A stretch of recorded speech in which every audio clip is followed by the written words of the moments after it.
faly miaravatsika rehetra izay mpanaraka nyity serasera telo minitra ity indray androany resaka manokana ho an'ireo izay manana iPhone na ihany koa ireo izay te hampiasa iPhone satria zako moa zany manamboatra application maromaro amin'ny téléphone ho an'ny Android fa misy koa ho an'ny Windows Phone dia ny isan'izany ny application katolika vitsivitsy toy ny hoe firana katolika, baiboly katolika, sorona masina fa misy koa ny application tsotra toy ny hoe tononkira, radio vasigasy misy maromaro na mandefa email, mandefa hafatra nandritra n'izay telo taona nanaovana izay application izay misy maromaro mangataka hoe maninona no tsy atao amin'ny iPhone koa ilay izy fa mba mentianana amin'ny iPhone zay dia zako tsy manana iPhone tsy dia mampiasa ilay iPhone dia ho anako manokana zany ilay izy tsy nisy tombony ho anako kanefa vokatry olona mangataka zany dia nitady hevitra hoe ahoana no tokony atao toizako hoe raha ohatra ka mila nareo manana iPhone dia nanangana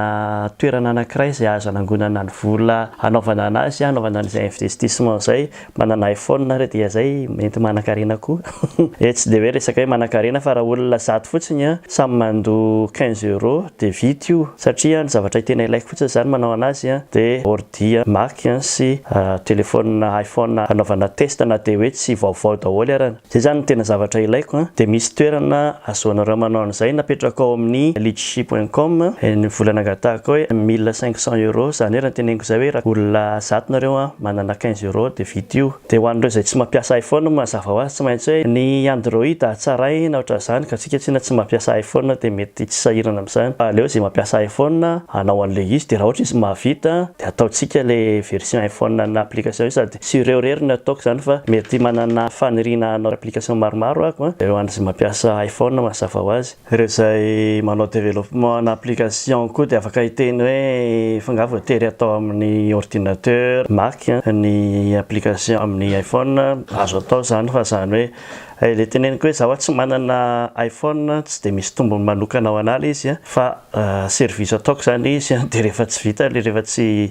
raikitra ilay izy dia tsy atao zany fa tsy dia hoe tena hoe sahirana be hitady hevitra hoe ahoana no anaovana anazy satria izay teneniko izay zaho tsy manana iPhone tsy afaka hanao ese an'ilay izy sy ny sahala amin'izany dia mazava ho azy fa rehefa tsy tratra ilay tanjona dia miverina ny volanareo raha tsy diso ako afaka misy an'izay ao amin'ny litchi hoe rehefa tsy vita ilay projet dia averina daholo volany amena remboursement tsy haiko izay fanarahanao amin'ny litchi ao fa io aloha ny hitako hoe azo atao dia io no nataoko dia zany niavatra an'izay mampiasa iPhone fa raha ohatra ka tianareo vita ilay izy dia tohano apetraka eto ambany eto amin'ny description ty vidéo ty ao amin'ny YouTube ny lien andehanana any amin'ny ilay projet dia misaotra anareo dia manaraka indray zany asa tiny no manindra an'ilay